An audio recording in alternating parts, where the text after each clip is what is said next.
ഇതാണ് കൽക്കട്ടയിലെ ഫേമസ് ആയിട്ടുള്ള jail museum. അതായത് ബ്രിട്ടീഷ് ഭരണകാലത്ത് സ്വാതന്ത്ര്യ സമര സേനാനികളെ വധശിക്ഷയ്ക്ക് വിധിക്കുമ്പോൾ, അതായത് കൽക്കട്ടയിലെ സ്വാതന്ത്ര്യ സമര സേനാനികളെ വധശിക്ഷയ്ക്ക് വിളിക്കുമ്പോൾ ആ വധശിക്ഷയ്ക്ക് വിധിച്ച ആ പ്രതികൾ അവരെ പാർപ്പിക്കുന്ന ഒരു ജയിലാണ് നമ്മൾ അങ്ങോട്ട് കയറുന്നത്. കണ്ടമിനേഷൻ റൂം എന്നാണ് അവർ എഴുതിയിരിക്കുന്നത്. അതായത് ദണ്ഡന ഹാൾ. ഇവിടെ നിന്ന് അങ്ങോട്ട് കയറി കഴിഞ്ഞാൽ അവരുടെ ജയിൽ അറകളാണ് ഈ കാണുന്നത്. അതായത് തൂക്കുമരവും കാത്തു കിടക്കുന്ന ഈ പറഞ്ഞ സ്വാതന്ത്ര്യ സമര സേനാനികൾ താമസിച്ചിരുന്ന ജയിലാണ് ഈ കാണുന്ന 1, 2, 3, 4 ഉണ്ട്. അതിൽ ഒരെണ്ണത്തിൽ ആ പറയുന്ന ആ കാലഘട്ടം ശിക്ഷിക്കപ്പെട്ട ഒരു സ്വാതന്ത്ര്യ സമര സേനാനിയുടെ ഒരു രൂപം അവിടെ വെച്ചിട്ടുണ്ട്. ഈ സമയത്ത് നിങ്ങൾക്ക് ബാക്ക്ഗ്രൗണ്ടിൽ കേൾക്കാം, അതായത് നമ്മുടെ വന്ദേ മാതരം വിളികളും ആ പറയുന്ന ഫീലിങ്സ് ആയിട്ടുള്ള പാട്ടുകളൊക്കെയാണ് ബാക്ക്ഗ്രൗണ്ടിൽ കിടക്കുന്നത്.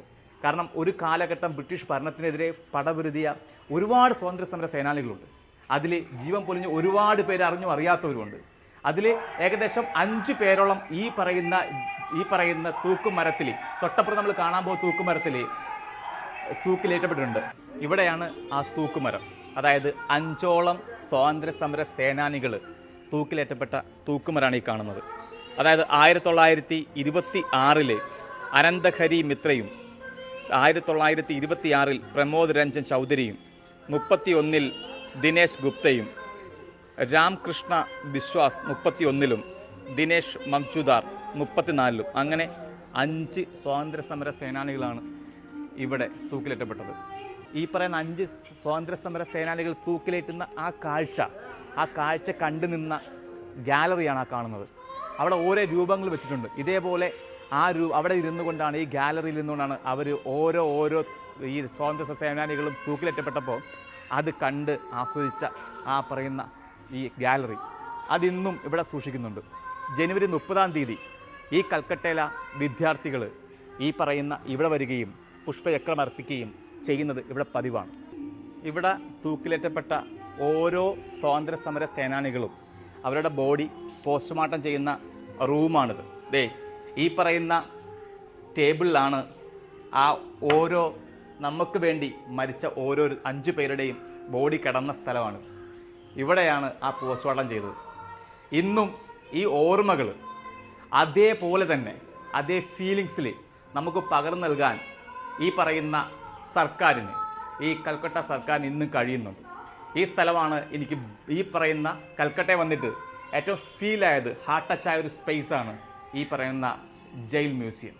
ഇന്ത്യയുടെ പ്രധാനമന്ത്രി ആയിരുന്ന ജവഹർലാൽ നെഹ്റു കിടന്ന സെല്ലാണ് ഈ കാണുന്നത്. ഈ സെല്ലിനൊരു പ്രത്യേകതയുണ്ട്. ഈ സെല്ല് കാണിക്കാനല്ല ആക്ച്വലി വീഡിയോ ചെയ്തത്.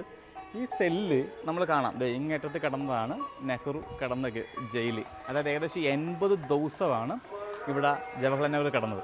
ഈ സമയത്ത് 2 ആഴ്ച കൂടുമ്പോൾ ഒരിക്കൽ നെഹ്റുവിനെ സന്ദർശിക്കാനുള്ള ഒരു അവസരം ഉണ്ടായിരുന്നു ഇന്ദിരാഗാന്ധിക്ക്. അപ്പം അത് വന്ന് കാണാൻ വേണ്ടി വന്നിരിക്കുന്ന സ്ഥലമാണ് ഈ സൈഡിൽ കാണുന്ന ഒരു സ്പോട്ട്.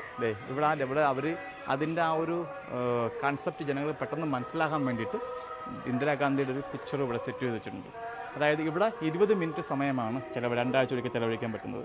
അത് അച്ഛനും മകളും ഇവിടെ വന്നിരിക്കുമായിരുന്നു നെഹ്റുവിനെ കാണാനാണെന്ന് ഇവിടെ ചരിത്രങ്ങൾ എഴുതി വെച്ചിരിക്കുന്നത്. ഇവിടെ അത് സമയമെന്ന് പറഞ്ഞാൽ 1937 ഫെബ്രുവരി 27 മുതൽ മെയ് 8 വരെയുള്ള 80 ദിവസമായിരുന്നു ഇവിടെ കാണാൻ വന്നിരുന്നത്. ഇനി നമ്മൾ കാണാൻ പോകുന്നത് ഒരു ജയിലിനകത്ത് അവരുടെ ജീവിതമാണ്. ആ ജീവിതം അതേപോലെ തന്നെ അവരുടെ അവരെ എങ്ങനെയാണ് ജയിലിൽ ജീവിച്ചിരുന്നത്, ആ ജീവിച്ചിരുന്നതിൻ്റെ ഓരോ ദൃശ്യങ്ങളുമാണ് കാണുന്നത്. ഇവിടെ ചെറിയ ചെറിയ സൗണ്ടിലൂടെ അത് നമുക്ക് പകർന്നു നൽകുന്നുമുണ്ട്.